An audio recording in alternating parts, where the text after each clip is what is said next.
প্রিয় সপ্তম শ্রেণীর শিক্ষার্থীরা, শুভেচ্ছা নিও। আজকে আমি তোমাদের জীবন জীবিকা বিষয়ে এনসিটিবি কর্তৃক প্রণীত বার্ষিক পরীক্ষার নমুনা প্রশ্ন নিয়ে আলোচনা করব। প্রথমে তোমাদের বলবো, যারা আমার চ্যানেলটি সাবস্ক্রাইব করো নাই তারা আমার চ্যানেলটি সাবস্ক্রাইব করবে এবং আমার সাথে থাকবে। তাহলে চলো আমরা ক্লাস শুরু করি।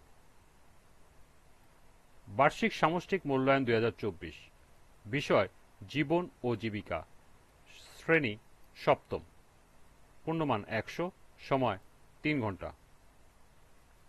ক বিভাগ নৈবেত্তিক, নৈবেত্তিকে থাকবে 25 নম্বর।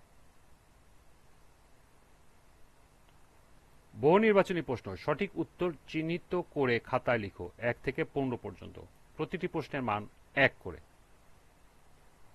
প্রথম প্রশ্ন, লেনদেনের যৌক্তিক আচরণ কোনটি? ক, মূল্য বেশি হলেই জিনিস ভালো হবে ধরে নেওয়া। খ, প্রয়োজনের অতিরিক্ত জিনিস না কেনা। গ, অন্যের দ্বারা প্রভাবিত হয়ে লেনদেন করা। এবং ঘ, কম দামে জিনিস কেনার সময় ভালো মন্দ যাচাই না করা। সঠিক উত্তর খ, প্রয়োজনের অতিরিক্ত জিনিস না কেনা। 2, কোনটি পরিকল্পনার বৈশিষ্ট্য নয়? ক, সমন্বয় ও যোগসূত্র। খ, বাস্তবমুখিতা। গ, অনমনীয়তা। এবং ঘ, গ্রহণযোগ্যতা। সঠিক উত্তর গ, অনমনীয়তা।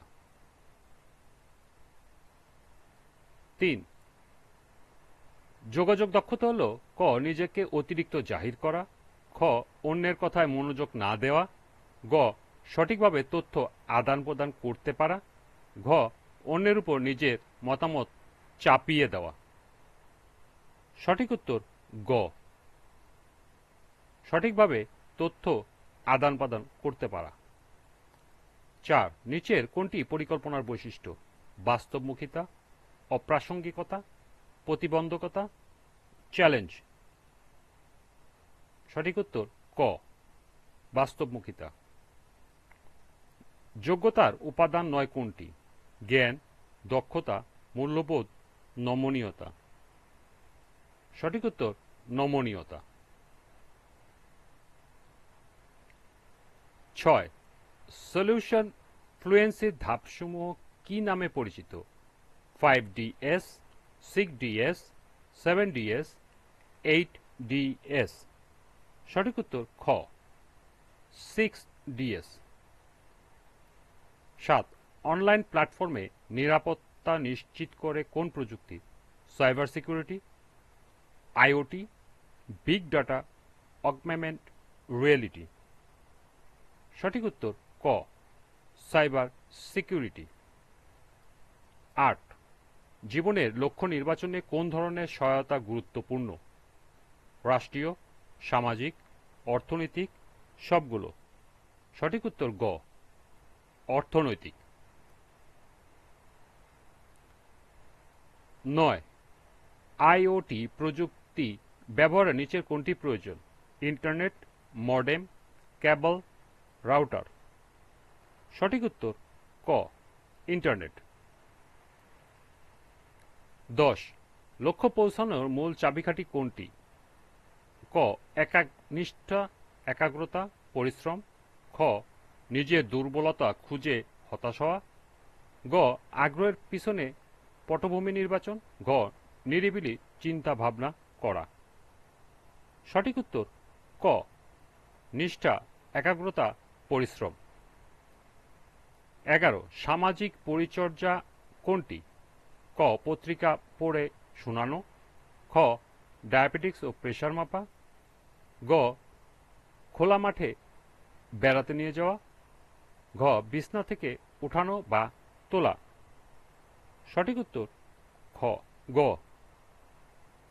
খোলা মাঠে বেড়াতে নিয়ে যাওয়া। 12, কেউ সমস্যায় পড়লে আমাদের কি করা উচিত? ক, চাচা আপন প্রাণ বাঁচা বলে এড়িয়ে যাওয়া। খ, মানুষের সমস্যা নিয়ে হাসাহাসি করা। গ, সবার বিপদে এগিয়ে যাওয়া। এবং ঘ, না দেখার ভান করা। সঠিক উত্তর গ।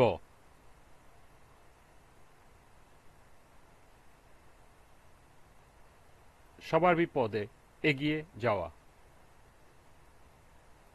13 জীবনের লক্ষ্য নির্বাচনে নিম্নের কোন বিষয়টি গুরুত্বপূর্ণ প্রভাব রয়েছে? ক সম্পদের প্রাচুর্য, খ অন্যের দ্বারা প্রভাবিত হওয়া, গ পারিবারিক সামর্থ্য, মূল্যবোধ ও দৃষ্টিভঙ্গি, এবং ঘ নিজের অক্ষমতা। সঠিক উত্তর গ পারিবারিক সামর্থ্য, মূল্যবোধ ও দৃষ্টিভঙ্গি। 14 কোনটি লেনদেন নয়? তোমার বন্ধু একটি কলম উপহার দিল, খ বই বিক্রয়ের পর বিক্রেতাকে 100 টাকা প্রদান, গ আইসক্রিম ক্রয় করে বিক্রেতাকে 20 টাকা প্রদান, ঘ রিক্সাওয়ালাকে যাতায়াত ভাড়া প্রদান। সঠিক উত্তর ক তোমার বন্ধু একটি কলম উপহার দিল। সর্বশেষ এমসিকিউ প্রশ্ন, আইওটি এর পূর্ণরূপ কি? Information of things, internet of things, information of technology, internet of technology. সঠিক উত্তর খ ইন্টারনেট অফ থিংস। এই ছিল এমসিকিউর 15টি প্রশ্ন। এরপর এক কথায় উত্তর। এক কথায় উত্তর প্রশ্ন, প্রতিটি প্রশ্নের উত্তর দাও। এখানে 10টি প্রশ্ন থাকবে, প্রতিটি প্রশ্নের মান 1 করে। 16 থার্মোমিটারে ব্যবহৃত তরল পদার্থের নাম কি? সঠিক উত্তর পারদ। 17 পরিষ্কারের জন্য কত সময় ধরে হাত ধোয়া উচিত বা হাত ধোয়ার কাজ করতে হয়? সঠিক উত্তর 20 সেকেন্ড। 18 কত সালে জাতীয় প্রবীণ নীতিমালা অনুমোদন করা হয়? সঠিক উত্তর 2013 সালে। 19 দীর্ঘমেয়াদী পরিকল্পনা সাধারণত কত বছরের জন্য করা হয়? সঠিক উত্তর 5 বছরের অধিক। 20 কোন যোগাযোগে ভুল বোঝাবুঝির অবকাশ থাকে না? সঠিক উত্তর কার্যকর, অর্থাৎ কার্যকর যোগাযোগ। 21 কেয়ার গিভিং এ কাজের ক্ষেত্র কয়টি? সঠিক উত্তর 3টি। 22 নৈতিকতার সাথে লেনদেন করলে কি লাভ হয়? সঠিক উত্তর সুনাম বৃদ্ধি হয়। 23 কেয়ার গিভিং কোন ধরনের কাজ? সঠিক উত্তর সেবামূলক। 24 কৃত্রিম বুদ্ধিমত্তা প্রযুক্তি কিসের মাধ্যম হিসাবে কাজ করে? সঠিক উত্তর কম্পিউটার প্রোগ্রাম। সর্বশেষ প্রশ্ন, কোন প্রযুক্তি ব্যবহার করে বিশাল পরিধির আগোছালো তথ্যকে সাজানো যায়? সঠিক উত্তর বিগ ডাটা। এ ছিল নৈবিত্তিকের 25 নম্বরের নমুনা প্রশ্ন। এরপর রচনামূলক প্রশ্ন। আজকের ক্লাসটি এ পর্যন্তই। সবাইকে আবারও বলছি, যারা আমার চ্যানেলটি সাবস্ক্রাইব করো নাই তারা আমার চ্যানেলটি সাবস্ক্রাইব করবে এবং আমার সাথে থাকবে। সবাইকে পরবর্তী ক্লাস দেখার আমন্ত্রণ জানিয়ে আজকের মতো আমি এখানেই বিদায় নিচ্ছি।